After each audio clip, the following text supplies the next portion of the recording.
The goal, $30,000 per month. I think is day 36. We are packing orders today. I had a couple orders come in over the weekend for our all-natural product brand, Janie B & Co. It's been awesome. I'm gonna go over all the stats. I got the heat gun out because I gotta put little shrink wraps on the lids so that when they ship and it gets too hot, they don't leak out. It was a crazy weekend. My son played in a championship baseball game. He got second overall, which was awesome. This is his first year playing baseball. Super stoked. He's actually right over here. He's trying to get in the frame. But he also had an ear infection. We had to take care of that. And now we're late to school because I'm packing orders and I let him sleep in, and well, the life of an entrepreneur, right? All right, I just dropped off 2 packages at the post office, which is awesome. But what's interesting is one of them needs to go from Oregon all the way over to Maine, I think it was. And there was only 3 purchase options as far as shipping goes. One of them was through USPS Ground, and that was going to take 5 days, and that was about $6 to send. Then there was one for UPS Ground, that was 4 days, but it was $10. And then there was one for USPS Priority, which was $10, but 2 days. I don't think that's gonna happen, but we'll see. I mean, these shipping rates are really interesting when it comes to shipping across the country. I hope it works. If it does, shipping across the country could be only $10.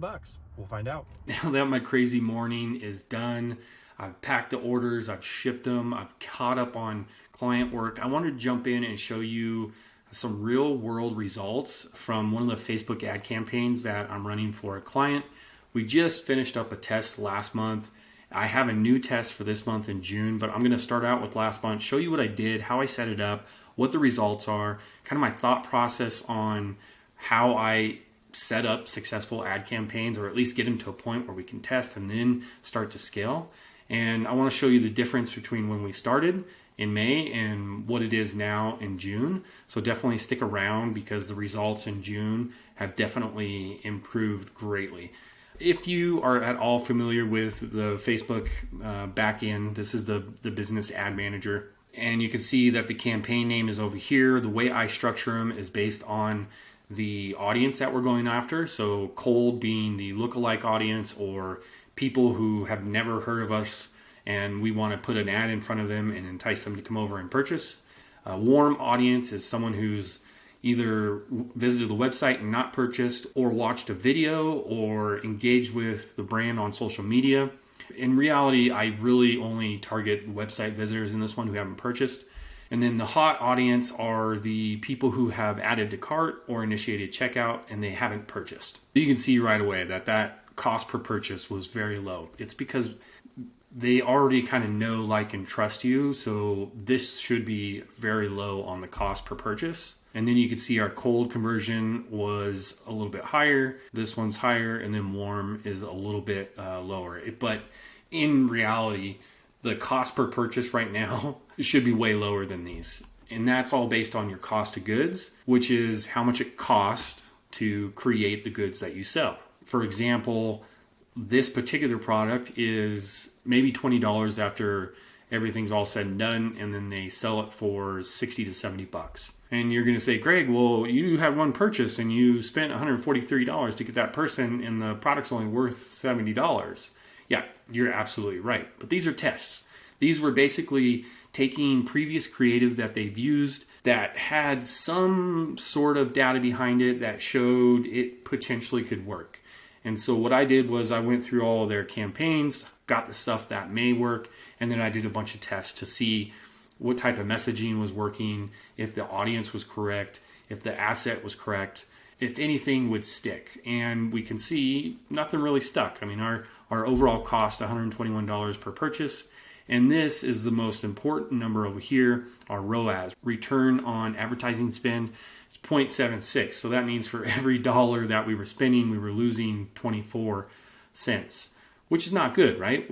We don't want to do ads that cost us money to run. But again, these are tests and you got to start somewhere. And because I'm coming in where they hadn't really had success before, I'm almost starting over from scratch to kind of get a baseline of what I can do. There were about 3 different tests within these campaigns. We're launching, we're testing, we're seeing what the data says, If it's not within our KPIs, done. Shut it off. If it's within our KPIs or around, we let it go a little bit longer, see if it stays. If it does, increase budget. But for the most part, these campaigns did not work. And there's a couple reasons why they didn't work. Number one, the ad creative that they had, it was a little bit off message, and it really wasn't buying into the problem that the person was trying to solve. Most of their creative really had a we're cool type vibe to it. Like, come check out our product. It's awesome. And I did tweak the copy, and I did update a few things to kind of go towards what I knew what would work. And this per purchase was better than their per purchase. It was headed in the right direction. But based on this data, I redid all the assets, all of the copy. And as of this month, the next test that we did, look at this. Per purchase, $54.98. And our ROAS up to 2.65. This was a shorter, based on a new way of how we're going to increase the ROAS. When you're selling something that people can subscribe to, it's a consumable, what's the easiest way to increase the average order value? Get them to buy more in one session. So instead of just orienting the entire campaign around, hey, here is the product and you can buy one, it's here's the product, here's an awesome offer, buy 3. That instantaneously increased our average order value, which also increased our ROAS, our return on advertising spend. So for every dollar we spent, we were getting a big return for every dollar that we spent. What was the major change in this campaign? Number one, started with the problem. Number two, updated the graphics to support that problem. And number three, we had an irresistible offer. And that irresistible offer increased average order value, and it improved our ROAS. Now that that test is complete, and the reason why it's complete is because it was a very specific limited time offer, we are going to center the new campaign coming out around that offer and around that creative. Even though our ROAS wasn't that great in May, if we look at the overall ROAS from the beginning of May till the beginning of June, we're at 1.39. Even with that test that took us out of ROAS pretty quickly, because we tweaked things and it started working, we now have a positive ROAS. So now it's rinse and repeat. All right, I know that's a lot of information, and I want to make sure that I was clear on all of it. So if you do have any questions, throw them in the comments below. I'd be happy to do a specific video on any of the questions to kind of go deeper into the details. Now let's jump into sales data as of yesterday. Good news is we had more sales. We actually had 2 more sales over the weekend. So now we've had 127 online store sessions for June 1st through the 9th, $170.60 in total sales, and 6 total orders. The conversion rate is actually up in June from, I think it was at like 3.5 overall in May, and we're at 3.94. And the coolest thing is the last order that came through over the weekend was from someone we didn't know. Wasn't even an extension of our friend group. It was someone on the other side of the country that found us through social media, Instagram specifically. And we've been really pushing heavy on Instagram to engaging and reaching out and trying to build our brand on that platform. All right, that is the video for today. Hope you enjoyed it. If you have any questions, throw them in the comments below. And if you want to keep following our story of going from $0 to $30,000 per month, go ahead and like and subscribe, and we'll see you in the next video.